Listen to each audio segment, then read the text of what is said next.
Käännekohta mun urheiluuralla oli se, että mua ei valittu Kalpan A-junnujen joukkueeseen.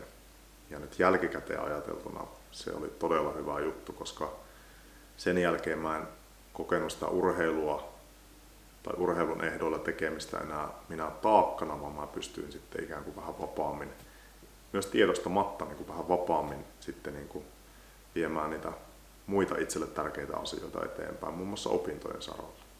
Urheilulukiossa mulla oli aika niin kuin lyhyen tähtäimen tekemistä, että mulla ei ollut semmoisia isoja päämääriä, mutta se mitä mä opin sen urheilulukion aikana on se, että mä en ehkä olekaan kovin päämäärätietoinen varsinkaan tämmöisiin ulkoisiin tavoitteisiin, kuten huippu-urheiluun, menestymiseen. Mutta samalla mä opin sen, että ne mun tavoitteet tulee siitä enemmänkin omasta kehittymisestä tietyllä tavalla, mutta mä olin tosi orientoitunut ja päämäärätietoinen sitä harjoittelua kohtaan. Se oli mukavaa, sisällöllisesti hauskaa, mä tykkäsin haastaa itteni ja ikään kuin toteuttaa systemaattisesti ja suunnitelmallisesti sitä harjoittelua. Ja se on nykyään edelleen mulla mukana niin kuin tässä urheilija-identiteetissä. Mä tykkään treenata, vaikka sen ei tarvitse johtaa mihinkään ulkoisiin suorituksiin tai pärjäämiseen. Ja käännekohta mun urheilulukio-uralla oli se, että lukion jälkeen mä hain Kalpan A-junnuihin, treenasinkin siellä, mutta en mahtunut sitten syksyllä joukkueeseen ja silloin se oli tosi kova paikka, mutta jälkikäteen ajateltuna se oli tosi iso onnenpotku, koska silloin mä pääsin jatkamaan elämää opintojen ehdoilla.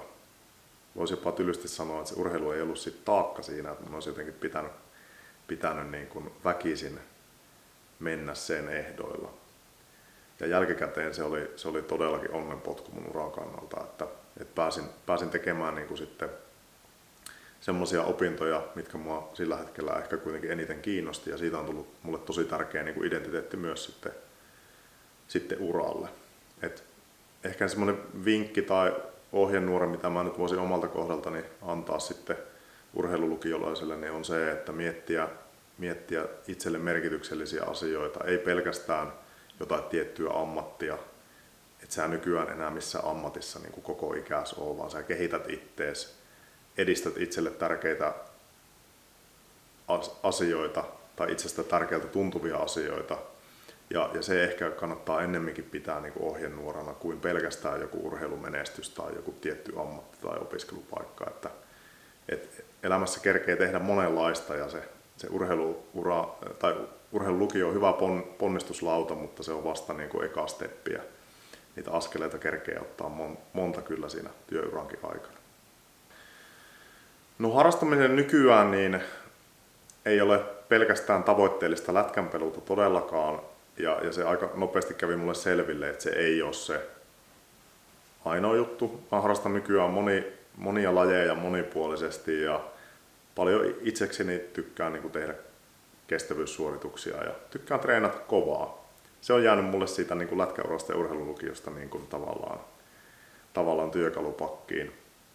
Se on mulle semmoinen tärkeä tavoite itsessään.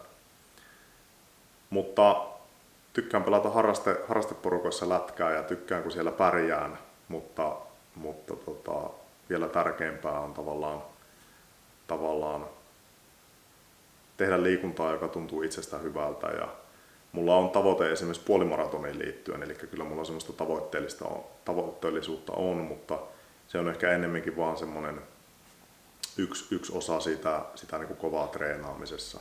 Ja haluan niin kuin mitata itteeni sen kautta, mutta lätkä on niinku yksi tärkeä osa sitä urheilija-identiteettiä, mutta vain yksi osa. Musta ei tullut ikinä huippu-urheilijaa, mutta urheilu on edelleen huipputärkeä asia mun elämässä. Ja mä oon siihen todella tyytyväinen, että se asia on näin, koska nyt se urheilu on ikään kuin oikeassa lokerossa siinä mun elämässä suhteessa siihen mun omaan identiteettiin ja arvoihin.